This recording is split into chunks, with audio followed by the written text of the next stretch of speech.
गरीब ससुराल वालों ने खाया अमीर खाना। माँ, मैं काम पर जा रहा हूँ। शाम को आने में थोड़ी देर हो जाएगी। शा शाहरुख, आज तो 1 तारीख है। आज तुझे तनख्वाह मिलेगी तो आते हुए याद से अपने बाबूजी की दवाई ले आइयो। उनकी दवाइयाँ ख़त्म हुए काफ़ी समय हो गया है। डॉक्टर साहब ने कहा था कि उनकी दवाई बीच में नहीं छूटनी चाहिए। माँ, मुझे सब याद है। मैं आते हुए बाबूजी की दवाई और घर का राशन भी ले आऊँगा। अरे देवर जी, आज फिर भूल गए अपना लंच लेना। ये ली। भाभी, आप तो मेरा बिल्कुल मेरी माँ की तरह ख्याल रखती हो। चाचू, शाम को आते हुए मेरे लिए चॉकलेट लेकर आना मत भूलना, वरना मैं आपसे बात नहीं करूँगा। मैं सब कुछ भूल सकता हूँ, लेकिन अपने प्यारे टोनी की चॉकलेट्स नहीं। चलो अब मैं चलता हूँ। शाहरुख एक मिल में मजदूर का काम करता था, जिससे मिलने वाले पैसों से ही शाहरुख अपने घर का इंतज़ाम चलाता था। शाहरुख का बड़ा भाई कामरान का 2 साल पहले एक एक्सीडेंट में इंतकाल हो जाता है, जिसकी वजह से अब घर की सारी जिम्मेदारी शाहरुख के कंधों पर आ गई थी। शाहरुख के पिता फैसल की तबीयत भी अक्सर खराब रहा करती थी, जिसकी वजह से शाहरुख ही काम करके अपने घर का निज़ाम चलाता था। शाहरुख जिस मिल में काम करता था, उस मिल के मालिक की बेटी करिश्मा शाहरुख को काफ़ी पसंद करती थी और शाहरुख भी करिश्मा को पसंद करता था। लेकिन अपनी गरीबी की वजह से शाहरुख ने कभी भी करिश्मा से अपने प्यार का इजहार नहीं किया था। मैं जानती हूँ शाहरुख, तुम मुझसे प्यार करते हो, लेकिन तुम अपने प्यार का इजहार नहीं कर रहे हो। कब तक मुझे ऐसे तरपाओगे? मैंने कितनी बार कहा है मैं तुमसे प्यार नहीं करता। क्यों मेरे पीछे पड़ी हो? अकेला छोड़ दो मुझे। ठीक है, तुम मुझसे प्यार नहीं करते हो ना, कोई बात नहीं, फिर मेरे मरने से भी तुम्हें कोई फ़र्क नहीं पड़ेगा।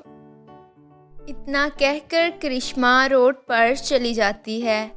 वो अभी गाड़ियों के बीच जाने ही लगती है, तभी शाहरुख वहां जाकर उसे उन गाड़ियों से बचा लेता है। तुम तो मुझसे प्यार नहीं करते हो ना, तो तुम्हें मुझसे क्या मतलब है? मैं जीऊँ या मरूँ? क्यों बचाया है मुझे? हाँ, मैं करता हूँ तुमसे प्यार, लेकिन करिश्मा, तुम तो जानती हो ना मैं कितने गरीब परिवार से हूँ। मेरे परिवार को तो कभी कभी 2 वक्त की रोटी भी ढंग से नसीब नहीं होती। हम तो 2 रोटी खाकर ही अपना गुजारा करते हैं। तुम कैसे रह पाओगी हमारे साथ? शाहरुख, मैंने तुमसे सच्चा प्यार किया है। मैंने तुम्हें तुम्हारी अच्छाई देखकर प्यार किया है, ना कि तुम्हारी अमीरी गरीबी देखकर। मुझे इनसे कोई मतलब नहीं है। मुझे सिर्फ तुमसे प्यार है और हमेशा रहेगा। करिश्मा की बात सुनकर शाहरुख की आंखों में आंसू आ जाते हैं और शाहरुख करिश्मा को गले लगा लेता है। कुछ ही दिनों बाद करिश्मा और शाहरुख की शादी हो जाती है। शादी के बाद करिश्मा घर के सारे फ़र्ज निभाती है और अपने परिवार वालों का अच्छे से ख्याल रखती है। टोनी बेटा, जिद नहीं करते, खाना खा लो। मैं पक्का तुम्हारे लिए तुम्हारा पसंदीदा पालक पनीर बनाऊंगी। लेकिन कब? आप मुझे कितने महीनों से यही कहती आ रही हो, और कब ये दाल रोटी खाऊं? मैं दाल रोटी खा खा कर तंग आ चुका हूँ, और स्कूल में भी सब मेरा मजाक उड़ाते हैं कि मैं रोज़ दाल रोटी लेकर आता हूँ।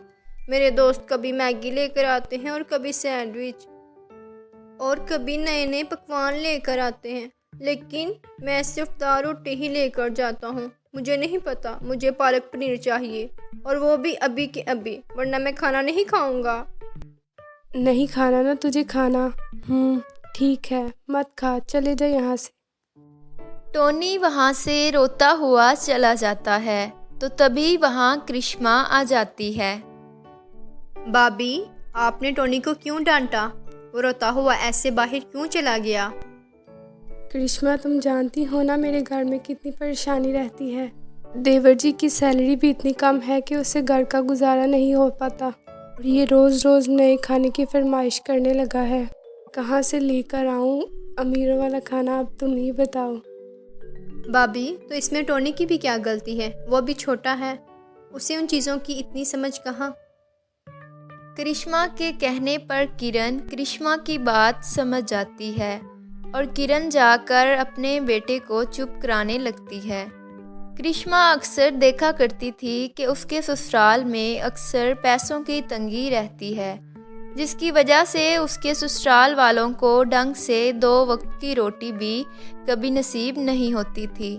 करिश्मा जब से अपने ससुराल में आई थी तो अक्सर उसके ससुराल में दाल चावल और रोटी ही बनती थी, जिसे खा कर करिश्मा थक चुकी थी। अभी तो मेरी शादी को कुछ ही हफ्ते हुए हैं। कुछ ही हफ्तों में मेरा दाल चावल और रोटी खाकर मेरा मन भर गया है, लेकिन मेरे ससुराल वाले तो न जाने कितने समय से सिर्फ ये दाल रोटी और चावल ही खा रहे हैं।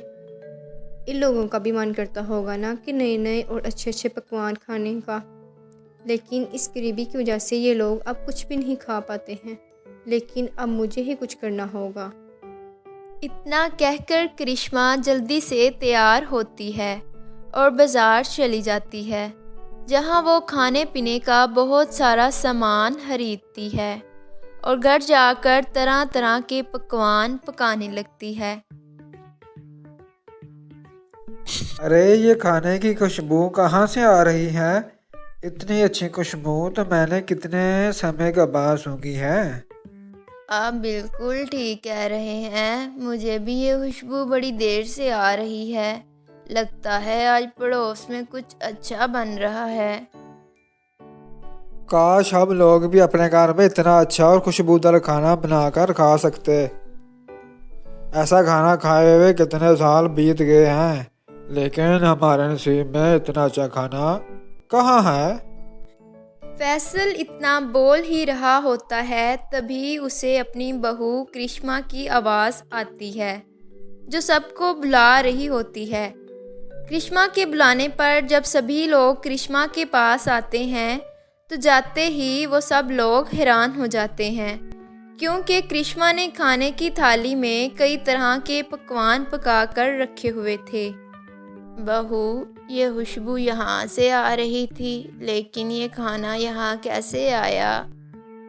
ये सब मैंने अपने हाथों से बनाया है आप सबके लिए। चलिए अब जल्दी से बैठ जाइए, वरना सारा खाना ठंडा हो जाएगा।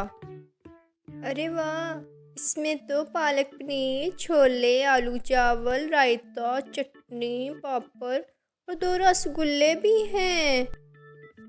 टोनी बेटा, ये सब मैंने आपकी पसंद का खाना बनाया है। मैं जानती हूँ आपको ये सारे खाने बहुत पसंद हैं।